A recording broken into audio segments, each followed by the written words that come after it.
Radhe Radhe everyone, जय माता रानी। दोस्तों, आप सभी को नवरात्रों की बहुत बहुत शुभकामनाएं। तो फ्रेंड्स, सबसे पहले आप कमेंट बॉक्स में माता रानी के नाम का जयकारा लगा दीजिए। कमेंट बॉक्स में जय माता दी लिख दीजिए। फ्रेंड्स, माँ भगवती आपका सदैव कल्याण करेंगी। तो आज की इस वीडियो में मैं आपको नवरात्र पूजन की बहुत ही सरल और संपूर्ण पूजा विधि बताने वाली हूँ कि पहले दिन हम किस प्रकार से स्थापना करते हैं और कैसे पूजा की जाती है। तो देखिए, नवरात्रे मुख्य रूप से दो होते हैं, एक तो शारदीय नवरात्रे, एक चैत्र नवरात्रे। दोनों नवरात्रों की पूजा लगभग सेम होती है, कोई भी अंतर नहीं होता है। तो नवरात्र पूजन देखिए बड़े पूजन होते हैं, 9 दिन के लिए पूरी माँ की स्थापना की जाती है। तो इसके लिए आप एक चौकी जरूर लगाएं। चौकी नहीं लगा सकते हैं तो आप अपने पूजा स्थल मंदिर में भी ये पूजन कर सकते हैं। चौकी के ऊपर लाल या पीले रंग का वस्त्र आप बिछा लें। और इसके बाद में कलश की स्थापना इस पूजा में हमें जरूर करनी होती है पूरे 9 दिन के लिए। तो कलश आप किसी भी धातु का, मिट्टी का ले सकते हैं। कलश के कंठ में मौली यानी कि कलावा बांधे, उसके ऊपर रोली से ऐसे स्वास्तिक बना लें और उसके अंदर देखिए गंगाजल डालें पहले, उसके बाद इसमें जल डालें। कंठ तक हमें जल से भरना होता है और उसके बाद में देखिए उसके अंदर एक सिक्का डालें। सिक्का चांदी का भी डाल सकते हैं, सुपारी और हल्दी की गांठ। हल्दी की गांठ नहीं है तो आप पिसी हुई हल्दी भी डाल सकते हैं। अक्षत डालें, थोड़ा सा इसमें फूल डाल दें। आप सर्व औषधि भी डाल सकते हैं, कपूर भी डाल सकते हैं। कलश के अंदर ऐसे आम के, अशोक के पत्ते लगाए जाते हैं और कलश के ऊपर एक नारियल स्थापित करते हैं। नारियल के ऊपर आप ऐसे कलावा या चुनरी बांध लें। नारियल पानी वाला, जटा वाला होना चाहिए। नारियल का मुख आप चाहे तो अपनी तरफ भी कर सकते हैं। अगर अपनी तरफ करते हैं तो एक पूर्ण पात्र यानी कि कटोरी के अंदर चावल भर के रखे जाते हैं, या फिर नारियल का मुख आप ऊपर भी कर सकते हैं। दोनों तरीके ठीक होते हैं, किधर भी आप कर सकते हैं फेस। देखिए, अलग अलग क्षेत्रों में अलग अलग मान्यताओं के अनुसार नारियल के फेस किए जाते हैं। ऊपर या सामने की तरफ कर सकते हैं। उसके ऊपर टीका कर दें। उसके बाद में साबुत चावल यानी कि अक्षत आप ले लें और अष्टदल कमल बना लें। आप चाहें तो इन चावलों को फूड कलर आदि से रंग करके बहुत ही सुंदर सा कलरफुल भी अष्टदल कमल बना सकते हैं। और ऐसे देखिए बहुत इजीली अष्टदल कमल बन जाता है। तो सफ़ेद अगर आपके चावल है तो इसके ऊपर थोड़ी सी हल्दी कुमकुम आप जरूर डाल लें इस तरीके से। और कलश जो हमने बनाया है उसको ऐसे आप स्थापित कर दें। कलश सदैव जो माता रानी होती है उनके राइट हैंड की तरफ हमें स्थापित करना होता है। तो आप इस कलश को चाहें तो जो ज्वारे उगाते हैं ना उसके ऊपर भी स्थापित कर सकते हैं। दोनों तरीके ठीक है, चाहे ऐसे अलग अलग कर लीजिए ज्वारे और कलश को, या एक साथ भी कर सकते हैं।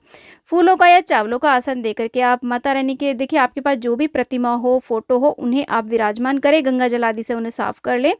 और यहाँ पर गणेश जी की भी आप स्थापना जरूर करें। गणेश जी की देखिए आपके पास कोई भी मूर्ति है तो मूर्ति, नहीं तो आप सुपारी के ऊपर आप कलावा लपेट करके भी गणेश जी की स्थापना कर सकते हैं। उसके बाद में देखिए नवग्रह से संबंधित होते हैं ये पूरे 9 दिन जो होते हैं नवरात्र के। तो नवग्रह की आप स्थापना जरूर करें। ऐसा नवग्रह यंत्र आपको पूजा सामग्री शॉप पे मिल जाएगा।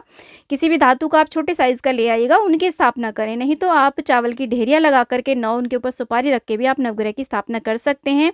और अगर आप अपने पूजन को और बड़ा करना चाहते हैं तो षोडश मातृकाओं की भी इसी प्रकार से स्थापना कर सकते हैं। यहाँ पर हमने एक देसी घी का दिया रखा है, दिए की स्थापना करें। आप चाहें तो यहाँ पर अखंड ज्योत भी प्रज्वलित कर सकते हैं। अखंड ज्योत के अपने ही बहुत सारे नियम होते हैं, अगर आप उन नियमों का पालन कर सकते हैं तो अखंड ज्योत की आप स्थापना कर लें। उसके बाद में एक प्लेट में हमने देखिए रोली से स्वास्तिक बनाया है, उसके ऊपर हम विराजमान करेंगे ये ज्वारे हमने जो मिट्टी के कुंडे में उगाए हैं। ये ज्वारे हमें कैसे उगाने होते हैं, क्या इसके नियम होते हैं, इसका वीडियो भी चैनल पे आपको अलग से मिल जाएगा। तो प्लेट मैंने नीचे इसलिए रखी है क्योंकि जब हम इनमें जल डालते हैं ना ज्वारों में, तो ये सीलन आने के कारण ये जो वस्त्र है ना खराब हो जाता है, इसलिए मैंने नीचे प्लेट लगा ली है। ये जो पूजन स्थापना है नवरात्र के पहले दिन सुबह सुबह हमें इस तरीके से स्थापना कर लेनी होती है। और यहाँ पर देखिए माँ भगवती का, गणेश भगवान का ध्यान करते हुए दीप को हम प्रज्वलित करेंगे। उसके बाद में अक्षत पुष्प हाथ में लेकर के हम अपने व्रत पूजन का संकल्प लेते हैं और सभी का आवाहन करते हैं, प्रार्थना करते हैं माँ से। और जो भी आपकी मनोकामना वो आप बोलते हुए आप अपने व्रत पूजन को ऐसे प्रारंभ कर ले। सभी को हम ऐसे अक्षत पुष्प समर्पित कर देते हैं और माँ से प्रार्थना करेंगे कि आप 9 दिन के लिए हमारे घर में विराजमान होकर के हमारी पूजा सेवा स्वीकार करें और हमारी ये व्रत निर्विघ्न संपन्न हो। इस तरीके से प्रार्थना कर लेंगे। उसके बाद में जल का छींटा दे करके आप ऐसे सभी को स्नान का भाव करा दें। अगर आपकी धातु की प्रतिमा है, मूर्ति है, तो उन्हें आप पंचामृत आदि से स्नान करके विराजमान कराएं, उन्हें सुंदर वस्त्र पहनाएं। अपने ऊपर भी जल का छींटा कर लें और आप आचमनी आदि करके खुद का भी शुद्धिकरण कर लें। गणेश भगवान को वस्त्र भी कलावा और यहाँ पर हम जनेऊ समर्पित कर देंगे और जो नवग्रह हैं उनको भी हम वस्त्रूपी कलावा यहाँ पर समर्पित कर देंगे। तो ऐसे हम नवग्रह की आप जरूर स्थापना करें।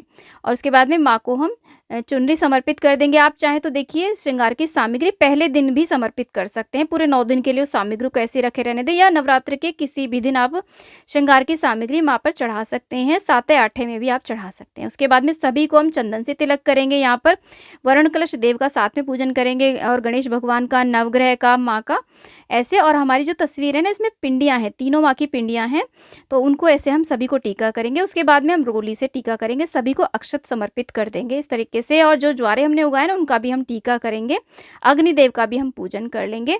देखिए शारदीय नवरात्रों में ना पार्थिव माँ की मूर्ति का पूजा का बहुत ही विधान है। आप चाहें तो मिट्टी से भी तीनों माँ की पिंडियाँ बना सकते हैं। इसका वीडियो मैंने लास्ट ईयर डाला था कि कैसे पिंडियाँ आप बनाएं, कैसे उनकी स्थापना करें, कैसे विसर्जन करें, आप उसे देख सकते हैं। नवरात्र पूजन से संबंधित बहुत सारी प्लेलिस्ट हैं मेरे पास, आप उन्हें चेकआउट करें। उसके अंदर बहुत सारे वीडियोज़ हैं अलग अलग टॉपिक्स के ऊपर, आप उन्हें चेकआउट कर सकते हैं संपूर्ण जानकारी के लिए। उसके बाद में देखिए सभी को हम ऐसे धूप दीप दिखा देंगे और यहाँ पर फूल समर्पित कर देंगे। माँ को लाल फूल आप समर्पित करें, जो भी आपके पास फूल हो। माँ को लौंग बताशे का भोग जरूर लगाया जाता है नवरात्रों में, तो लौंग बताशे का आप ऐसे भोग लगा दें। इसके अलावा आप पंचमेवा या कोई भी मेवा, मिठाई या फिर फल हो आपके पास में, उस सभी का भोग आप समर्पित कर सकते हैं माँ को।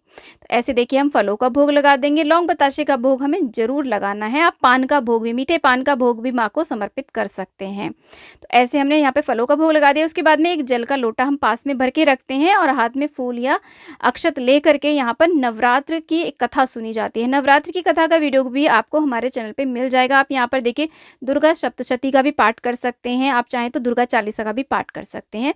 और यहाँ पर देखिए डेली हवन किया जाता है, छोटा हवन, इसे हम अग्यारी भी कहते हैं। सुबह के समय भी कर सकते हैं, शाम को भी कर सकते हैं, या दोनों समय भी आप कर सकते हैं, जैसे भी आपकी सुविधा हो। एक समय तो हमें नवरात्र में ये हवन जरूर करना चाहिए।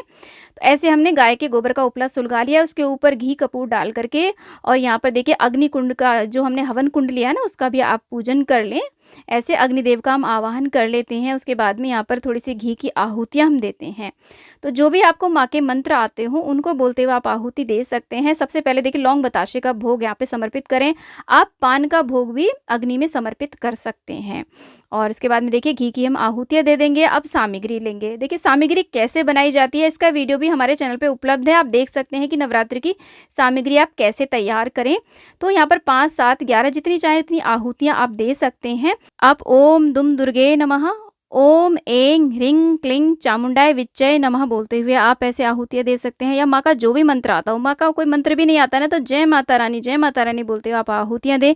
परिवार के सभी सदस्यों को लौंग के जोड़े जरूर चढ़ाने चाहिए, सामग्री जरूर इस हवन में अर्पित करनी चाहिए। सभी को मिलकर के माँ का स्वागत करना चाहिए और ऐसे सभी को मिलकर ये नवरात्र का पूजन करना चाहिए। जल का छींटा देकर के आचमनी करा देंगे, हवन संपूर्ण हो जाएगा। उसके बाद में आप देखिए दीपक से ऐसे आरती कर सकते हैं, कपूर से भी आप आरती कर सकते हैं। नवरात्र में कपूर जलाना, कपूर से हवन करना बहुत ही शुभ और मंगलकारी होता है। हमारे घर में पॉजिटिविटी आती है। ऐसे आरती करने के बाद में बारंबार हम माँ से क्षमा याचना करते हैं कि हमारे पूजन में किसी भी प्रकार की कोई त्रुटि रह गई हो तो माँ हमें क्षमा करके हमें सदैव आशीर्वाद प्रदान करना, हमारे परिवार की सदैव रक्षा करना। तो ऐसे हमें पहले दिन नवरात्र में स्थापना करनी होती है और सुबह की ऐसे पूजा हमें करनी होती है। देखिए पूजा के थोड़ी देर बाद में जो भी आपने प्रसाद यहाँ पे चढ़ाया है ना, उसको आप प्रसाद के रूप में सभी में बांट सकते हैं। जल के लोटे को आप सूर्य को अर्घ्य दे सकते हैं और एक जल का लोटा आप भर के माँ के पास में सदैव रखें। और शाम के समय आप उस जल को बदल सकते हैं, किसी भी गमले आदि में सिला सकते हैं। ये चौकी पूरे 9 दिन के लिए लगती है, बाद में माँ का विसर्जन होता है। कलश आदि को हमें नहीं हिलाना होता है। और ऐसे ही देखिए शाम को भी यहाँ पर धूप दीप आरती और भोग जो भी आप व्रत में खाते हो, जो भी फलारी भोग आप बनाते हो व्रत में, उसका माँ को भोग लगाने के बाद ही आप अपने व्रत को शाम को खोलें। तो ऐसे हमें नवरात्र में पहले दिन स्थापना पूजा करनी होती है। आज का वीडियो आपको कैसा लगा मुझे कमेंट बॉक्स में जरूर बताना। वीडियो पसंद आए तो प्लीज वीडियो को लाइक शेयर, चैनल को जरूर सब्सक्राइब करें और कमेंट बॉक्स में जय माता दी अवश्य लिखें। जय माता दी।